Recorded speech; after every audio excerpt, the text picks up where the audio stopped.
नमस्कार, मैं राहुल शर्मा। आप देख रहे हैं SPN न्यूज। स्वागत है आपका हमारे खास प्रोग्राम में। प्रोग्राम की शुरुआत इस वक्त कर रहे हैं सेंट्रल विस्टा प्रोजेक्ट को लेकर। जी हाँ, सेंट्रल विस्टा प्रोजेक्ट जिसको लेकर काफी सुर्खियां देखने को मिल रही हैं और ये प्रोजेक्ट अब सुर्खियों में छाया हुआ है। दरअसल अगर बात करें तो केंद्र सरकार का पूरा ध्यान सेंट्रल विस्टा प्रोजेक्ट पर है और अब केंद्र सरकार पर कांग्रेस पार्टी के साथ साथ शिवसेना ने भी निशाना साधना शुरू कर दिया है। दरअसल सेंट्रल विस्टा जो प्रोजेक्ट बनाया जा रहा है, इसके निर्माण में जो कुल लागत है वो 1000 करोड़ रुपए की लागत देखने को मिल रही है। और ये तब है जब हमारे देश में कोरोना वायरस के संक्रमण लगातार बढ़ते जा रहे हैं। कोरोना की वजह से देश की स्थिति खराब होती जा रही है और इसके साथ ही साथ अगर बात करें तो मौजूदा समय में जो हालात देखने को मिल रहे हैं उससे साफ पता चल रहा है कि एक तरफ तो देश में कोरोना की वजह से हाहाकार मचा हुआ है, कोरोना की संक्रमण जो है वो लगातार फैलता जा रहा है और सरकार का ध्यान देश की तरफ नहीं बल्कि सेंट्रल विस्टा प्रोजेक्ट की तरफ है। बीते दिनों कांग्रेस पार्टी ने इस पर निशाना साधा था और अब शिवसेना ने अपने मुखपत्र सामना में बाकायदा सेंट्रल विस्टा प्रोजेक्ट के बारे में एक लेख लिखा है। इसके साथ ही साथ अगर बात की जाए तो सरकार को शिवसेना ने घेरने की कोशिश की है। क्या कुछ कहा शिवसेना ने, देखिए मैं आपको बताता हूँ, मेरे पास रिपोर्ट है। दरअसल सेंट्रल विस्टा प्रोजेक्ट को लेकर कहा गया है कि सेंट्रल विस्टा प्रोजेक्ट जिसे बनाने में कई हजार करोड़ रुपए की लागत लगी है और इस स्थिति में भी सरकार जो है वो इस प्रोजेक्ट को रोक नहीं रही है। यानी कि जो इसकी लागत लग रही है और जिस तरह से इसको काम किया जा रहा है, यानी कि ये तब है जब देश पूरी तरह से बदहाल स्थिति में जा चुका है, देश की स्थिति पूरी तरह से खराब हो चुकी है और सरकार फिर भी देश की तरफ ध्यान नहीं दे रही, देश के अस्पतालों की तरफ ध्यान नहीं दे रही, बल्कि सेंट्रल विस्टा प्रोजेक्ट पर ध्यान दे रही है। इसके साथ ही साथ शिवसेना ने लिखा क्या है, देखिए शिवसेना ने अपने मुखपत्र सामना में लिखा है कि देश की स्थिति इस तरह की हो चुकी है कि आज देश की मदद वो छोटे देश कर रहे हैं जिनकी मदद पहले कभी भारत किया करता था। मदद कौन कौन से जो छोटे देश कर रहे हैं, जिनमें देखिए Pakistan, Rwanda, Congo, Nepal, Myanmar जैसे ये छोटे देश हैं जो अपने अपने स्तर पर भारत की मदद कर रहे हैं। तो ये साफ पता चलता है कि मौजूदा समय में केंद्र सरकार कितने बड़े स्तर पर फेल हो चुकी है और सरकार जो आत्मनिर्भर का जो अपनी रूपरेखा रख रही थी, आत्मनिर्भर की जो डुगडुगी पीट रही थी सरकार, वो तो पूरी तरह से ध्वस्त हो गई। लेकिन आज देश, हमारे देश की स्थिति, भारत की स्थिति इतनी खराब हो चुकी कि अब ये छोटे छोटे जो देश है, छोटे छोटे मुल्क, ये भारत की मदद कर रहे हैं हर स्तर पर। तो इससे साफ पता चल रहा है कि देश किस तरह से आज बहुत बड़ी खराब स्थिति में पहुंच चुका है और पूरी तरह से देश में स्थिति भयावह हो चुकी है। हालांकि अगर हम बात करें तो सरकार ने शुरू से लापरवाही बरती है। जब अगर बात करें तो ये पता चल चुका था कि देश में कोरोना के नए वेरिएंट आए हैं और ये वेरिएंट बहुत ज्यादा खतरनाक है। उसके बावजूद भी सरकार ने चुनावों की तरफ अपना ध्यान रखा। चुनाव पर पूरा फोकस सरकार का रहा था। बंगाल, केरल, तमिलनाडु, असम, यहाँ के चुनाव, बाकी यूपी पंचायत चुनाव, उत्तर प्रदेश, तमाम तरह से चुनाव पर ध्यान रहा था। चुनाव में तो सरकार को कुछ नहीं मिला। चुनाव में भी ठन गोपाल, चुनाव पूरी तरह से खाली रहा। बीजेपी पूरी तरह से सारे चुनाव हार गई। बहुत बुरी स्थिति चुनाव में देखने को मिली और देश में भी स्थिति खराब होती चली गई।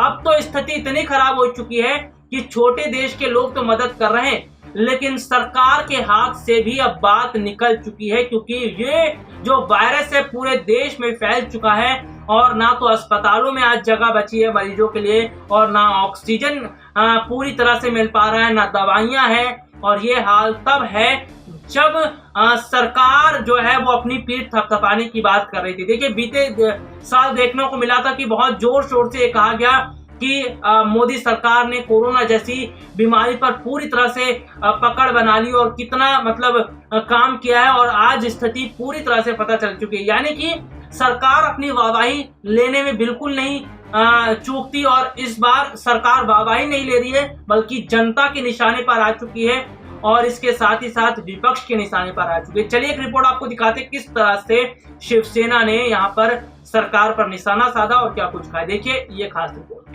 देश में कोरोना संक्रमण के मामले लगातार तेजी से बढ़ते जा रहे हैं। इसके साथ ही साथ मौतों का आंकड़ा भी बढ़ रहा है।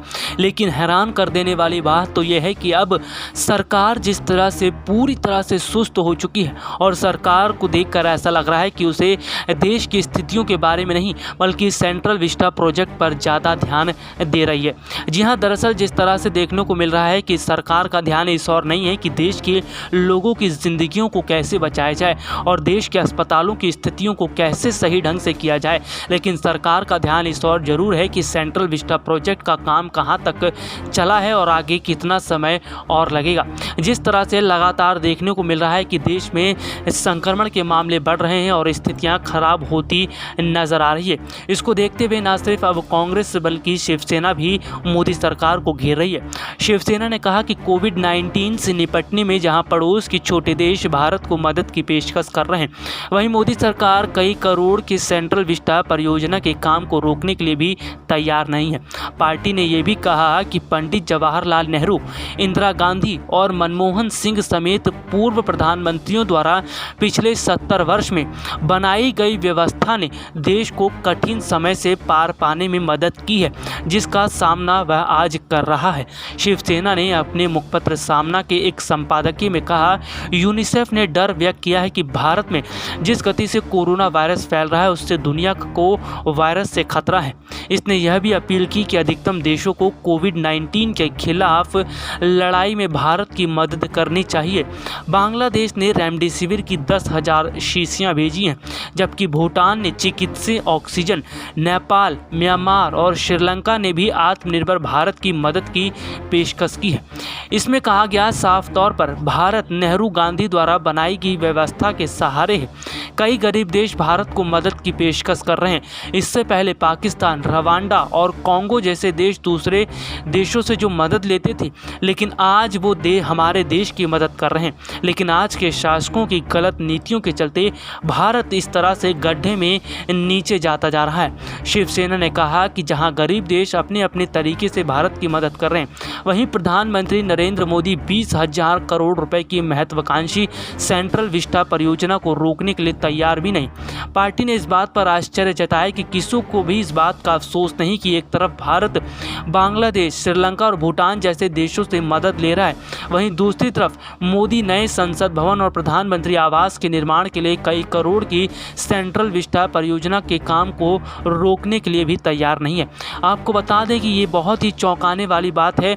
इस पर अब जनता भी सवाल खड़ी करती हुई दिखाई दे रही है। सबसे बड़ी बात तो यह है कि जिस तरह से देखने को मिला है कि देश में इस वक्त बहुत बड़ी भयानक स्थितियों से गुजर रहा है, लेकिन केंद्र सरकार के कान पर जू तक नहीं रेंग रही। केंद्र सरकार को लगता है कि देश की जनता से कोई लेना देना नहीं है, तभी तो देश की जनता हाहाकार मचा रही है। अस्पतालों में भीड़ नज़र आ रही है, ऑक्सीजन, दवाइयों की कमी है, लेकिन सरकार इन कमियों को पूरी नहीं कर रही बल्कि सेंट्रल विस्टा प्रोजेक्ट और अपने काम पर जुटी हुई है। शिवसेना ने आगे कहा कि दुनिया कोविड-19 वैश्विक महामारी की दूसरी लहर से जूझ रही है और विशेषज्ञों का अनुमान है कि तीसरी लहर और खतरनाक होगी। लेकिन सत्तारूढ़ भाजपा को आज भी बस पश्चिम बंगाल में ममता बनर्जी को कैसे भी घेरना है। इसने कहा कि भाजपा सांसद सुब्रमण्यम स्वामी ने भी स्वास्थ्य मंत्रालय केंद्रीय मंत्री नितिन गडकरी को देने की मांग की थी और यह बात का सबूत आज मौजूदा स्वास्थ्य मंत्रालय पूरी तरह से विफल रहा है। वहीं अगर बात करें तो बीते दिनों पहले कपिल सिब्बल ने ट्वीट किया, नागरिक की वेदना, 7 साल तूने गवाए, झूठे अपने दिखाए, जो तूने कदम उठाए तेरे ही मन को भाए। बुथ पे पैसे थे खर्चे, सड़कों के नाम भी बदले, विस्टा पे खर्चा करके पूछा ना तूने हमसे। मजबूर हुए जो अब हम, महामारी से निकला दम खो गया है, अब कहाँ तू दे दे थोड़ी ऑक्सीजन। जिस तरह से देश में हालात ख़राब होते हुए नज़र आ रहे हैं, उसे देखकर ऐसा लग रहा है कि सरकार पूरी तरह से विफल हो चुकी है और सरकार ने जनता को उसके हाल पर छोड़ दिया है। तो देखा आपने कि किस तरह से निशाना साधा गया है। यहाँ पर शिवसेना ही निशाना नहीं साध रही है, बल्कि जनता भी सवाल पूछ रही है, विपक्षी पार्टियां भी सवाल पूछ रही है। बीते दिनों कांग्रेस पार्टी ने भी सवाल पूछा था और कहा था जो सेंट्रल विस्टा प्रोजेक्ट है, क्या ये देश की जनता से ज्यादा बढ़कर है? क्या जो लोगों की जिंदगी है उनसे बढ़कर ये प्रोजेक्ट है?